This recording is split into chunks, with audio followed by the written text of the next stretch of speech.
Assalamualaikum, jumpa lagi Football Belanda, ringan amatiran ala gua. Langsung aja ya, review pertandingan hari ini. Ada dua pertandingan. Pertama, Hungaria melawan Portugal. Ya, sesuai dengan prediksi di preview, bahwasanya Portugal ini akan mampu mengatasi Hungaria ya. Cuman tadinya gua prediksi pertandingan akan berakhir dengan skor tipis. Ternyata Portugal mampu mengakhiri dengan skor yang lumayan telak ya, 0-3. Review ringan amatiran ala gua.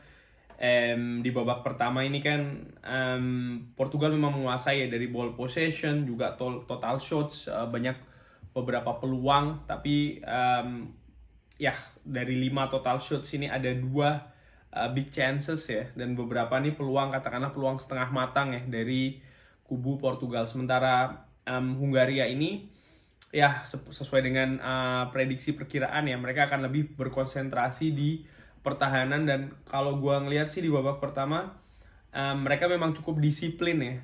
Gue sempat nge-tweet itu bahwasannya ya seperti kita ketahui ya, ini kan stadionnya full 100%, dan menurut gue ini memberikan efek kepada pemain Hungaria. Mereka mampu bermain dengan semangat tinggi ya, dan ini bisa mempengaruhi performa mereka di lapangan, terutama di babak pertama ya. Mereka lebih agresif, mereka lebih rapi katakanlah dalam bertahan ya.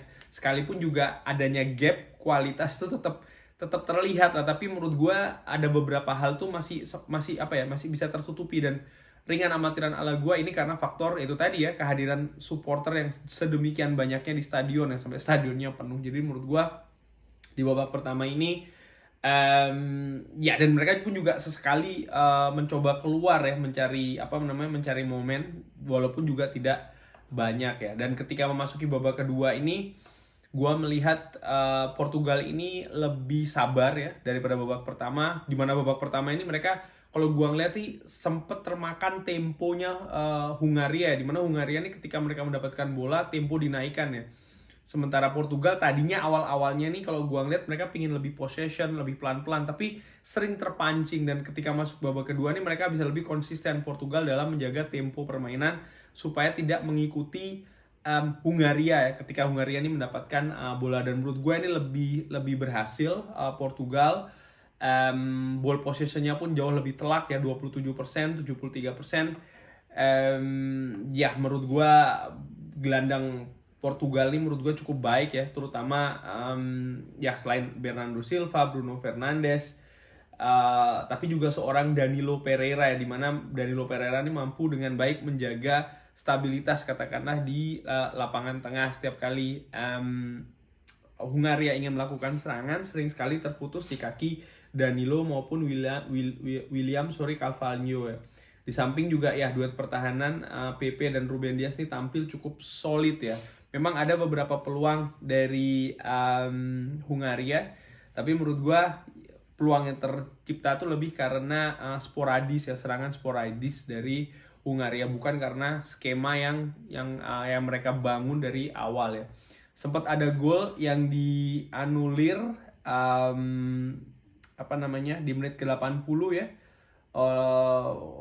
oleh pemain Hungaria. Lalu setelahnya ini Portugal melakukan pergantian ya. Diogo Jota ini yang menurut gue tampilnya buruk sih menurut gue, dan agak telat sih sebenarnya ditarik, dan terbukti ya setelah ditarik Rafael Guerreiro ini mampu menciptakan gol 1-0 ya untuk Portugal, melalui gol yang menurut gue ya agak-agak berbau scrimmage juga ya. Setelahnya ya ini dia ya, perbedaan mental antara Portugal dan Hungaria ya. Portugal kan datang ke turnamen ini sebagai status juara bertahan ya, dan ini diperlihatkan mereka tampil tetap tenang, justru Hungaria yang tampil panik, dan akhirnya mereka kebobolan 2 gol masing-masing penalti ya, oleh Cristiano Ronaldo dan juga oleh Cristiano Ronaldo lagi di menit ke-90+2 ya. Dengan 2 gol ini Cristiano Ronaldo menjadi all time top score di Euro ya, untuk melampaui rekor dari Michel Platini kalau tidak salah. Indian ya, dia sekarang jadi all time top scorer. Dan again, menurut gua penampilan Portugal ini cukup baik ya. Mereka mampu mengalahkan Hungaria di depan 100%, stadion full, dan menurut gua ini modal yang cukup baik bagi Portugal dalam melangkah ke babak selanjutnya. Dan ya again seperti gue perkirakan, Hungaria ini walaupun statusnya sebagai tuan rumah tapi ya tidak beruntung ya berada di grup neraka. Review selanjutnya, big match Prancis melawan Germany. Jerman ya baru saja selesai. Well, seperti gua perkirakan juga, prediksi bahwasanya Prancis ini akan mampu menggulung Jerman, walaupun Jerman statusnya dalam pertandingan ini adalah sebagai tuan rumah ya, karena pertandingan ini berada di Allianz Arena di kota Munich ya, München. Jalannya pertandingan kalau menurut gua di babak pertama ini Jerman ini terlihat walaupun secara possession dia menguasai, tapi terlihat lebih tidak rapi, katakanlah sedikit lebih kacau lah organisasi permainannya dibanding Prancis. Sementara Prancis ini mereka cukup elegan, mereka cukup percaya diri dalam membangun serangan ya, dalam memainkan bola. Walaupun possession ini Jerman yang lebih unggul ya secara statistik di babak pertama, hampir 60%, pun juga total shots mereka lebih unggul 2/6, tapi on targetnya 0. Karena memang seperti yang gue sampaikan di preview ya, Jerman ini ringan amatiran ala gue memiliki problem itu di lini depan. Gua melihat seorang Thomas Müller ini tidak sama dengan Thomas Müller di 2, 4 atau bahkan 6 tahun yang lalu ya, ketika dia ini memperkuat Jerman di turnamen-turnamen besar ya. Tampak sudah mulai ada penurunan katakanlah dari seorang Thomas Müller, dan ya dia ini kan posisinya sebenarnya ringan amatiran ala gua bukan seorang striker murni ya, dan menurut gua ini yang kurang sih. Jerman ini tidak punya seorang pemain klinikal yang dengan peluang sedikit mampu menyelesaikan peluang sedikit itu menjadi gol ya, bisa dikonversikan menjadi gol ya. Di babak pertama ini ya ada umpan cantik di menit 20 dari seorang Paul Pogba kepada Lucas Hernandez, dan umpan tariknya ini salah diantisipasi oleh Mats Hummels ya, gol bunuh diri 1-0. Setelahnya pun ya terjadi katakanlah jual beli possession serangan ya, tapi menurut gua ya lebih meyakinkan sih bagaimana cara Prancis ini memainkan bola terutama di babak pertama ya, bagaimana mereka membangun serangan, possession, bertahannya pun juga cukup baik. Memasuki babak kedua, gua perkirakan sih mau nggak mau Jerman sebagai tuan rumah pasti akan lebih keluar menyerang ya, dan ini memang betul dilakukan. Possession mereka lebih banyak menguasai. Tadi sempat dibahas di TV Belanda sini, diperlihatkan ya bagaimana cara mereka membangun serangan itu, mereka menempatkan banyak sekali orang ya, dan ini dimulai dari posisi sejajar kira-kira sampai 5 bahkan 6 pemain.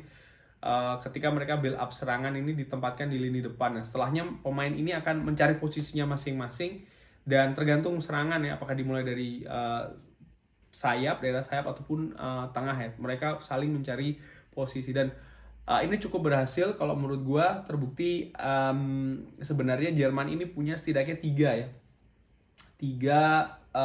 big chances, salah satunya dari Gnabry, termasuk juga ada salah satu umpan tarik yang cukup bahaya yang akhirnya ada pemain itu membentur Pavard ya, gue lupa siapa tadi itu. Cuman yang jelas skemanya Robin Gosens kalau tidak salah, cuman skemanya itu cukup baik, cuman ya akhirnya diputuskan pelanggaran ya. Nah, tapi yang terlihat menganga dari strategi Jerman ini adalah bagaimana pertahanan mereka ini cukup keteteran menghadapi serangan balik dari Prancis, terutama dari seorang Kylian Mbappe ya.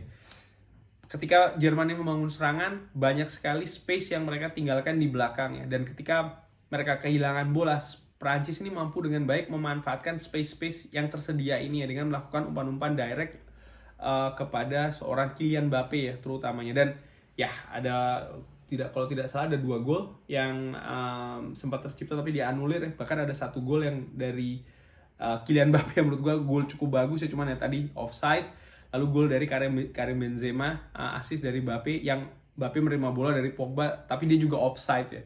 Tapi skemanya kan tetap sama, skema dari serangan balik, dan menurut gue ini yang menjadikan pembeda antara Prancis dan Jerman di pertandingan ini ya. Prancis walaupun mereka ini kalah possession, kalah shots, tapi mereka ini lebih efektif ketika mereka memegang bola itu. Kelihatan sekali ya mereka tujuannya seperti apa dan endingnya seperti apa tuh secara permainan dengan amatiran ala gua tuh terlihat jelas ya, apakah mereka ingin build up lewat samping, ujungnya akan kemana Artinya bola tuh bisa sampai ke depan, bahkan sering sekali bola itu ya akhirnya sampai ke gawangnya Neuer ya.